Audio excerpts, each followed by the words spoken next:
देखते हुए दिफाई तज्जियाकार brigadier retired Haris Nawaz साहब भी हमारे साथ मौजूद हैं। बहुत शुक्रिया, आपने डॉन न्यूज़ को टाइम दिया। आप क्या समझते हैं, ये बहुत अपनी नौयत का अहम तरीन फैसला सामने आया है, जनरल फैज हमीद को 14 साल गई है। देखें, एक बात तो बड़ी क्लियर होती है कि इसमें पाकिस्तान आर्मी में बहुत एक अच्छा तरीका है और डिसिप्लिन के ऊपर कोई इसमें समझौता भी नहीं होता है और ये तमाम ऑल रैंक्स जो हैं वो इसमें आ सकते हैं। किसी को बिला तफरीक अगर किसी ने गलती की है तो सजा भी मिलती है। लेकिन एक बात क्लियर है कि इसमें बिल्कुल प्रॉपर तरीके से ये कोर्ट मार्शल किया जाता है, इंसाफ के तकाजे तमाम पूरे किए जाते हैं, डिफेंस को, प्रोसिक्यूशन को पूरा टाइम दिया जाता है कि अपने जो गवाह पेश किए जाए और उसके बाद मिलिट्री खुद बैठ के फाइंडिंग से वो एक फैसला करते हैं। उसके बाद ये किया जाता है। तो मेरे ख्याल में इसका यही है कि एक सबक होना चाहिए कि आपको जब यूनिफॉर्म में है या फिर यूनिफॉर्म में जो भी आपके ऊपर एक डिसिप्लिन की जिम्मेदारी है वो पूरी करनी चाहिए। 2 साल अगर पॉलिटिक्स में नहीं आ सकते तो आपको उसमें नहीं आना चाहिए और ये बड़ी क्लियर इंस्ट्रक्शन है मिलिट्री इंस्ट्रक्शन की। और उसके बाद ये कुछ अभी ये किया गया तो उनके पास आप जाहिर है कि इंसाफ के तकाजों के हिसाब से अभी उनको रेमेडी मौजूद है। सुप्रीम कोर्ट और हाई कोर्ट वहाँ जाके अपना मुकदमा बिल्कुल लड़ सकते हैं और वहाँ भी उनको आपका यहाँ भी वो डिफेंस से लॉयर दिया गया था उनकी मर्जी के मुताबिक और उनको मौका दिया गया कि अपने गवाह में जो चीज़ें पेश कर सकते करें। लेकिन तमाम चीज़ों को देखने के बाद अगर मिली तो ज़ाहिर एक ये आई ओपनर है बाकी हमारे ऑफिसर्स के लिए भी कि खास तौर पर कि कानून को और आर्मी के अंदर रहते डिसिप्लिन को कायम रखें, कोई ऐसी बात ना करें जो आर्मी के एक्ट के वायलेशन हो और फिर दूसरे वक्त आप लायबल हो। आई थिंक ये और ये किसी भी रैंक के हो कोई भी हो जो कानून को अपने हाथ में लेगा वो ज़्यादा कानून से बाहर करने में उसको कानून को सजा भी दी जाए। ये पहली दफ़ा हम देख रहे हैं या अगर माजी में देखा जाए कि पहले भी कोई इस तरह की सजाएं सुनाई जा चुकी हैं, क्योंकि ये साबिक डीजी आईएएस आई हैं जिनको ये कैद की सज़ा सुनाई गई है। इस तरह की कोई आप देखते हैं कोई ऐसी मिसाल मौजूद हो? लेकिन डीजी आईएएस को तो पहले सजा नहीं मिली है, लेकिन 3 स्टार जनरल हैं, लेफ्टिनेंट जनरल को उनको भी सजा मिली है। एक 1 स्टार ब्रिगेडियर को शायद मौत भी मिली है। तो ग्रेविटी ऑफ सेंस के मुताबिक ये कोर्ट में फैसला किया जाता है और उसमें तमाम चीज़ें पहले चेक की जाती हैं। जब सबूत मिल जाते हैं, डॉक्यूमेंट हो जाती है, इंसाफ के तकाजे पूरे हो जाते हैं तो उसके बाद फैसला किया जाता है। बहुत सोच समझ के किया जाता है और ये एक इम्प्रेशन के फौज में जल्दी ऐसी बात नहीं होती है। जब तक तमाम इंसाफ के तकाजे पूरे नहीं होते हैं फैसला नहीं किया जाता। और जाहिर है कि अब उनके बाद दोबारा रेमेडी भी है, go to high court of Pakistan, वहाँ जाके अपनी अपील कर सकते हैं और अपने केस के लिए दोबारा केस ओपन कर सकते हैं। जो उनका एक कानूनी हक है वो उसको अवेल कर सकते हैं। हारिस नवाज साहब, इस फैसले के बाद अब तमाम तरह अफवाहें दम तोड़ गई हैं। जो लोग कहते थे कि देर हो रही है फैसला आने में और फौज की जानिब से बारहा ये कहा जाता था, तर्जुमान DGI-SPR की जानिब से कहा जाता था कि जज़ा और सज़ा का एक निज़ाम है फौज के अंदर और उसके मुताबिक जो है वो कार्रवाई की जा रही है। जी बिल्कुल, ये खाम का मन खबरें उड़ाना कि क्यों डिले हो रहा है, क्या वजह है। वजह यही होती है जब के कम्प्लीट इंसाफ के तकाजे पूरे ना हो या डिफेंस की अपने एविडेंस ना पूरी हुई है या प्रोसिक्यूशन भी ना हुई हो, क्योंकि जिसको भी जो उनका पूरा हक होता है वो डिफेंस ये जो भी जिसका केस चल रहा होता है उनको दिया जाता है। उसके बाद सोच समझ के फैसला किया जाता है। 14 साल क्या जाहिर है कि जो और 2 साल के जो डिसिप्लिन रिटायरमेंट के बाद भी आप पॉलिटिक्स में हिस्सा नहीं ले सकते, ऐसी एक्टिविटी भी नहीं ले सकते जिससे रियासत पाकिस्तान को या पाकिस्तान मिलिट्री को नुकसान हो, जो मिसाक को या उनके मोराल को अफेक्ट करे। तो वो चीज़ें देखनी पड़ती हैं और आई एम श्योर कि उसके हिसाब से सजा मिली है। लेकिन अभी और ये एक जब बड़ा क्लियर देख लें कि फौज में डिसिप्लिन कितना सख्त है, इस पर कोई किसी को छूट नहीं है, चाहे सीनियर अफसर हो, जूनियर अफसर हो या एक सिपाही हो। इसलिए हमारी फौज में डिसिप्लिन कायम है कि इसको कोई कॉम्प्रोमाइज भी नहीं है। और सेकेंड ये कि फौरन कोशिश की जाती है जल्दी, क्योंकि जस्टिस डिलेड जस्टिस डिनाइड। तो लेकिन इंसाफ के तकाजे जरूर पूरे होते हैं और अभी जाहिर है कि क्योंकि ये केस बाद में आप हाईकोर्ट में भी जा सकते हैं, रेमेडी होती है, इससे भी पूरी फॉर्मेलिटीज की जाती है। सारी फॉर्मेलिटी करने के बाद इस तरह सुनाई गई है और आप जाहिर है कि उनके पास अपनी मौजूद है कि वो हाईकोर्ट में फिर आप अपील कर सकते हैं।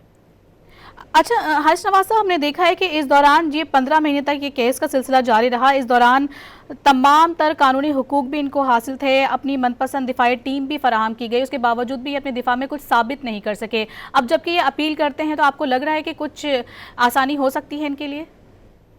देखें, एक बात तो ये, सीनियर ऑफिसर के खिलाफ अगर कोई कोर्ट मार्शल होता है तो पहले प्रोसिक्यूशन की तमाम एविडेंस अवेलेबल होती है, उसको चेक किया जाता है। जब सफिशिएंट प्रोसिक्यूशन एक्शनेबल एविडेंस मौजूद होती है तो उसके बाद ही ये डिसाइड किया जाता है कि समरी ऑफ एविडेंस एक रिकॉर्ड होती है, उस पर जब सीन आ जाती है फिर फैसला होता है जब इनका कोर्ट मार्शल किया जाएगा। तो मेरे ख्याल में जब तमाम कानूनी पहलुओं को देखी है, इब्तिदा हुई है, तो आगे जहाँ तक तो मेरे साथ बिल्कुल ठीक है। आगे डिपेंड करता है कौन से लॉयर्स हैं, कैसे वो केस लीड करते हैं, आगे जजेस की मर्जी होती है जो कैसा फैसला करते हैं। बट अपने लगता है कि ये बहुत सोच समझ के फैसला किया जाए। हारिस नवाज साहब, आपको क्या लगता है इस फैसले के पाकिस्तान की मौजूदा सियासत पर क्या असरात मुरत्तब हो सकते हैं? देखें, पाकिस्तान चाहते, लेकिन पाकिस्तान के रिटायर्ड अफसर्स, सर्विंग ऑफिसर्स के लिए एक बहुत बड़ा they are to very careful. आपको अपने कानून के मुताबिक, Pakistan anti manual military law है उसके मुताबिक आपको चलना चाहिए। अननेसेसरी स्टेटमेंट रियासत के खिलाफ, फौज के खिलाफ, अपने सीनियर अफसर के खिलाफ जिसमें आप सारी जिंदगी गुजार देते हैं उसके मुताबिक कभी कोई बात नहीं करनी चाहिए। देखें, टुडे बताया but ever I am today it is because of army.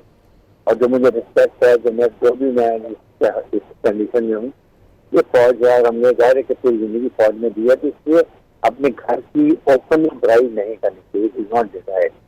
आप सियासत में जब हैं, पॉलिटिक्स में, वो आप करते फिर आपसे सियासी पार्टी अनाउंस कर दें, आप जाके वहाँ बात करेंगे। वरना at least I can't even imagine talk against army, किसी कॉन्टेक्ट में भी करना ही नहीं चाहिए। और इस वजह से इसे जरूर सोच समझ के बात करनी चाहिए।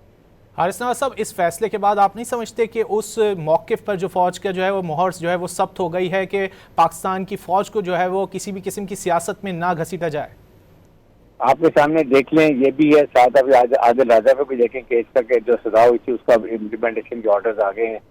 50,000 पाउंड उसको जुर्माना हो गया, 2,60,000 उसने वो अखराजात वो पेने हैं। बगैर राशल मिस्त्री ने बहुत हिम्मत की है और उस केस को प्लीड किया। और अभी यहाँ तक मेरे ख्याल में हुकूमत पाकिस्तान ने हाई कमिश्नर से मुलाकात भी की थी ये इंटीरियर मिनिस्टर ने, और उस पर एक्सरसाइज करने के लिए शरात को, फराज अख्तर को, साथ आदिल राजा को। तो मुझे यकीन है कि अनकरीब वो भी पाकिस्तान आएंगे और उनके खिलाफ भी इसी तरह केस चलेगा और निशाने इबरत बनाया जाएगा, ताकि बाहर बैठ के मुल्क के खिलाफ, फौज के खिलाफ आप जो नफरत अंगेज ध्यान देते हैं, ये एक ऐसे हालात खराब करने अवाम में दुनिया पैदा करने के लिए ये भी बहुत बड़ा जुर्म, को भी सजा देना चाहिए। अच्छा हारिस नवाज साहब, आप नहीं समझते क्या ये एक तरह का पाकिस्तान की जो सियासी जमातें हैं उनके लिए भी सबक है कि आइंदा कोई इस तरह की कोशिश ना करे कि पाकिस्तानी फ़ौज को घसीटने की कोशिश जैसे की जाती है सियासत के अंदर? लेकिन बिल्कुल सियासतदानों को भी सोचना चाहिए, लेकिन खास तौर पे हमारे ऑफिसर्स को खुद सोचना चाहिए। जब एक उनके ऊपर एक आर्मी कानून के मुताबिक 2, 2.5, 3 साल के लिए आप सियासत में हिस्सा नहीं ले सकते, आप कोई पब्लिक ऐसी स्टेटमेंट नहीं दे सकते हैं, आप पार्टी ज्वाइन नहीं कर सकते, पॉलिटिक्स में नहीं आ सकते, तो आपको इख्तिलाफ करना चाहिए। आपको naturally we should understand all the implications की क्या सकती हैं। पॉलिटिकल पार्टी को आपको एक्सप्लॉइट करने की कोशिश करती है, then we should all understand it is not desired.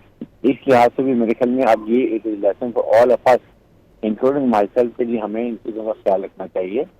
और इस वक्त जो हमारे 6th जनरेशन वॉर को अटैक हुआ है, जिसमें दुश्मन का नैरेटिव यही है कि फौज और अवाम में जो एक कॉन्फिडेंस है इसको ब्रेक करो, फौज को कमजोर करो और फिर पाकिस्तान को श्रीलंका, इराक, लिबिया, सीरिया की तरह आप अपने मकासद पूरे करो।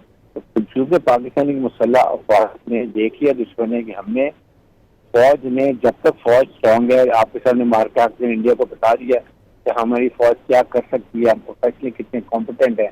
हमारे सिपह सलार चीफ ऑफ डिफेंस फोर्सेज आपके सामने उन्होंने कितनी बड़ी फौज को शिकस्त पाई दी है। तो ये चीजें हम उनको खटकती हैं, वो चाहते हैं कि फौज कमजोर हो। और इसके लिए हमारी आवाम को समझना चाहिए कि फौज आवाम इकट्ठी होगी तब फाइट एज ए नेशन। कौम लड़ती है, फौज अकेले नहीं लड़ती है। और जिस मुल्क की फौज कमजोर होगी वहाँ पर फौज मौजूद होगी। ये चीजें मसला।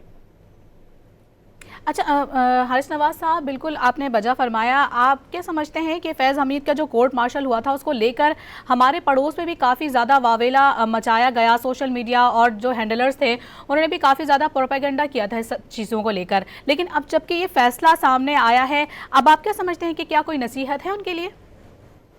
बिल्कुल नसीहत सबके लिए है, और नसीहत और इंडिया को तो तकलीफ हमेशा ही रहती है हमें अपने कानून के मुताबिक, पाकिस्तान मिलिट्री लॉ के मुताबिक, पाकिस्तान की रियासत कानून के मुताबिक जो पाकिस्तान के इंटरेस्ट में है वो फैसले किए जाते हैं, किए जाने चाहिए, ताकि कोई कानून को हाथ न ले।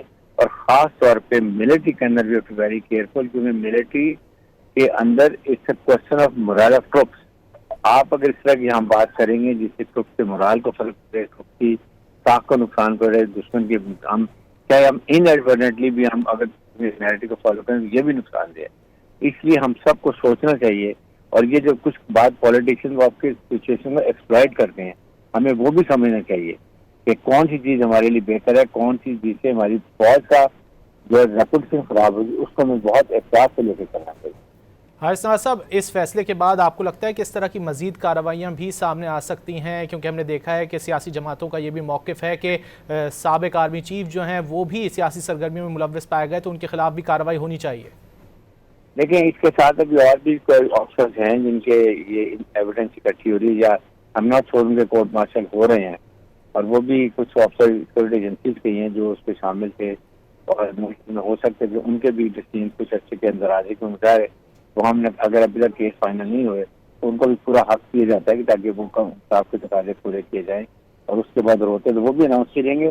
फौज में कोई चीज छुपा के नहीं की, जब सजा हो जाती है इसको पब्लिकली अनाउंस किया जाता है ताकि सबके लिए डेटरेंस हो। इवन सिपाही के लिए, जब एक सिपाही को सजा मिलती है तो पूरी रेजिमेंट के सामने उनका एडजुटेंट जो है वो अनाउंस करते हैं कि इसको ये चार्ज था, इसको ये सजा मिली है, उसको उससे बैज उतारते हैं, कैप के बैज उतारते हैं, शोल्डर के बैज उतारते हैं, उसको हैंडकफ करते हैं और सिविल जेल छोड़ के आते हैं, ताकि बाकी रेजिमेंट के लोगों को ये एक सबक मिले कि आपने कोई ऐसा काम नहीं करना जिसकी वजह से आपकी फैमिली को या आपको इतनी सख्त सजा है। अच्छा हारिस नवाज साहब, जो गुज़िश्ता DGISPR की जो प्रेस कॉन्फ्रेंस थी, अगर उस तनाजुर में बात की जाए तो फैसले का जो वक्त है उसके हवाले से आप क्या कहेंगे? आई थिंक वो जाहिर है कि ये फैसला तो तकरीबन सुबह तैयारी होगा, और अभी क्योंकि सारी चीजें हो गई हैं and it has go generally ये पूरे एक लेवल तक जाता है जहाँ पर चीफ आर्मी साहब इसको फाइनल डिसीजन करते हैं और वो इसको अप्रूव करते हैं। इसलिए मेरे ख्याल में ये अब राइट टाइम पर हुआ है, और इसमें कभी भी जल्दबाजी नहीं की जाती, क्योंकि किसी की जिंदगी का सवाल है, किसी की रेपुटेशन का सवाल होता है, तो तमाम चीजें देख के सोच समझ के परख कर उसके बाद जब सोच समझ लेते हैं कि yes now is the time पे ये डिजर्व करता है पनिशमेंट, उसी वक्त दी जाती है, और इस हिसाब से भी की जाती है कि ये केस आगे हाई कोर्ट में जाना है, वहां पर जाके उसको रेमेडी मिलेगी, इसलिए प्रॉपर तरीके से एविडेंस कंप्लीट की जाती है।